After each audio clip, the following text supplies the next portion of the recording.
Well, it feels like I was just here yesterday doing an intro at the very same place at the Havana Bar at the Holiday Inn for the Lighthouse Club, and that was actually back in November. Yes, we're here for, well, the March, it's very end of March, Lighthouse Club event. Big event every month on the social calendar of Paria. Is it socialising? Is it networking? Well, you know what? It's a bit of both, to be honest. Normally we have between 200 to 300 people coming to these events, and there raises money for charity. In fact, over the last 2 years, the Lighthouse Club has raised 4 million baht, which has went to the Melissa Cosgrove Children's Foundation. That's a lot of money, and that just comes from the money from the entrance fees. The sponsors, they take care of all the beer, all the wine and the food, and the sponsors tonight is Asia Pacific Pension. So let's go in and check it out.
Now, as I said in my intro, the sponsor tonight is Asia Pacific Pensions, but that comes in the guise of a very familiar face and a man who has supported Lighthouse Club and the Melissa Cosgrove Children's Foundation by jumping out of a plane, by the way, for the last couple of years. It's John Howarth. John, how are you, mate? I'm fine, thanks, Paul. Okay, listen, so John, this is your latest venture, and I believe you started really at maybe just at the tail end of last year or the beginning of this year, but it's been quite a success already, hasn't it? It has, yeah.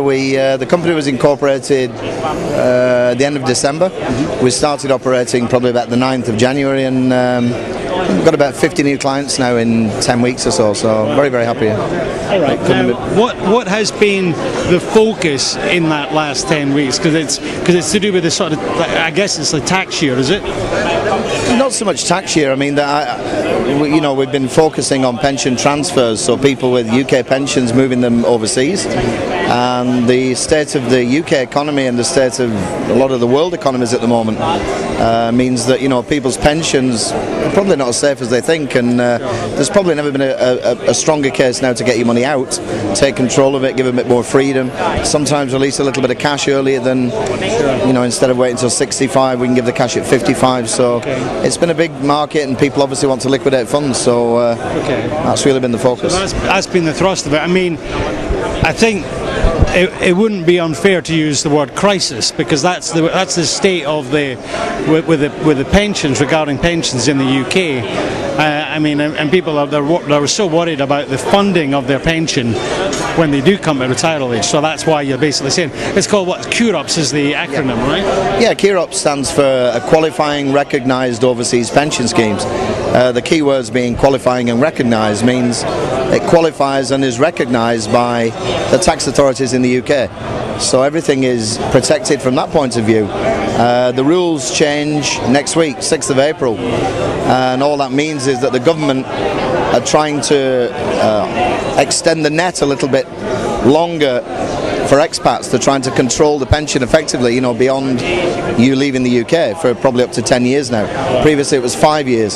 So there was a big rush really up until this point to take advantage of the current regime, because obviously from April onwards it'll still be a very good time to transfer, but maybe not as good as it was, you know, 2 months ago. But that's it's funny, isn't it? Because that is the case. In terms of investment, you buy at the right time, and that's almost linked to that. Now, I think part of the success in the last 3 months with your company is that you've you've joined forces or with the assistance of Northern Thai, NT Realty, John Seymour, who's very well known in town.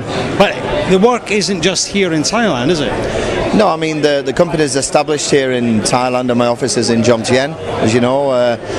But I've known John for 3 years since I first came over here. He was very helpful to me, you know, introducing me to the whole networking scene when I first came. So we've remained good friends, and it just became a logical thing to sort of partner up a little bit and work with his clients. So he has his company with his partners, and I have my company, but we pool our resources. That gives John the option, rather than just say we just do real estate. You know, they can now say, well, we do real estate plus everything else. So you know, we're trying to create a one-stop shop for anything, and that works both ways, because as a financial planner, you know, I'm not going to just advise people to invest in what we do, because you know, diversification is the key, and I can pass them on to John and his staff. And but I've been over to the Philippines about 5-6 times, where John is now, and I've probably got about 10 clients over there, and that's been, you know, they've made it very easy for me over there to do business, and that counts for a lot, you know, in a strange country. Sure. Well, actually, you know, you mentioned the sort of networking aspect of it.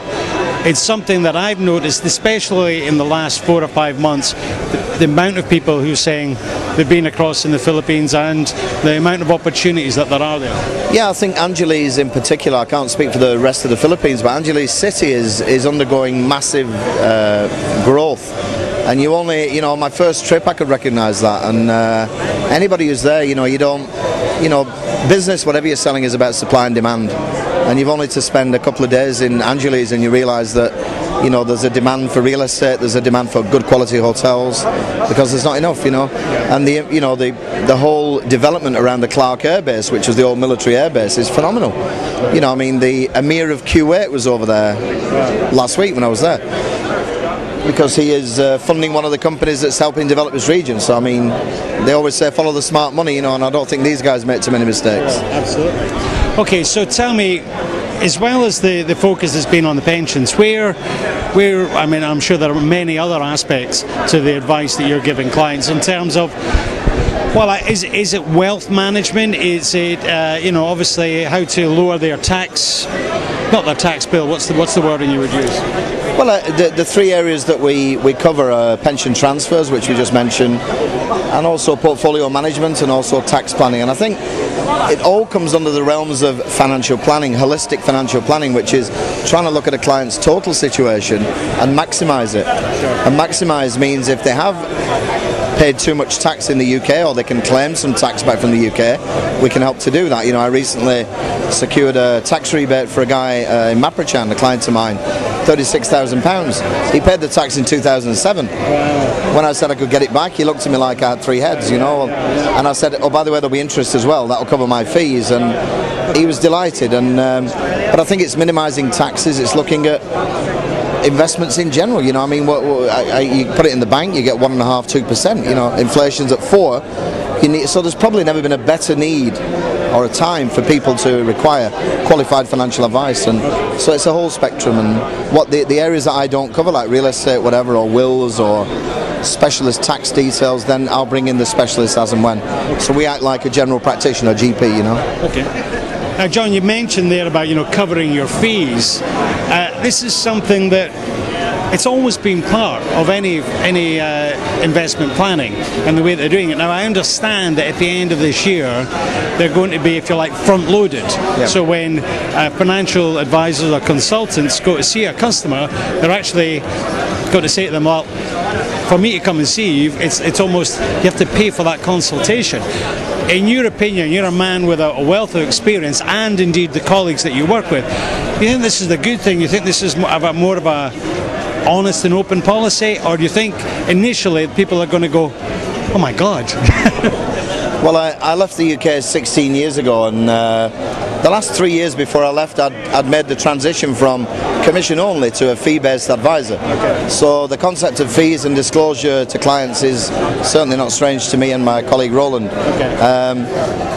Whether it's a good thing or a bad thing, when I first came offshore, people said, well, why don't you start to charge fees for your advice here? And my hourly rate was so high because of what you needed to charge to cover everything, that people would, you know, unless they were really a qualified investor, they wouldn't pay it. So there was never a market for it offshore. After saying that, what I've tried to do with Asia Pacific Pensions, I've been in the business now 25 years, and there are some very expensive products in our portfolio. We don't create the products, you know, we're the intermediary. The products are created by the insurance companies, and they're laden with fees, like the layer cake film, you know.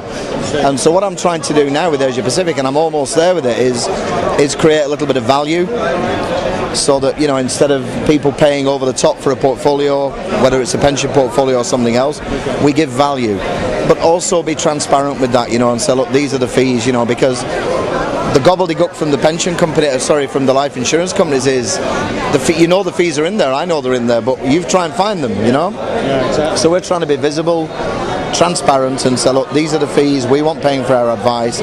I'll always give the clients an option to pay a fee, but it's whether they're prepared to do that. People still believe the concept that financial advice is free, and until we break that mold, then... Sure, that's it, yeah. Now, it's maybe worth just reiterating for our viewers who are predominantly expats and who will be listening to what you're talking about in terms of the pension transfers, and they might be thinking, oh, that's something I've heard about, it's getting talked about on the news or online.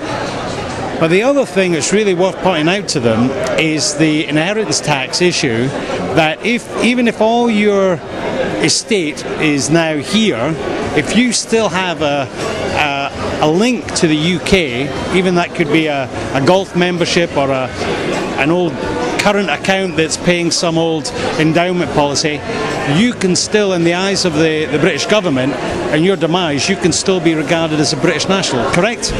Well, it's worse than that, Paul. Last year the government changed the rules on residency and domicile.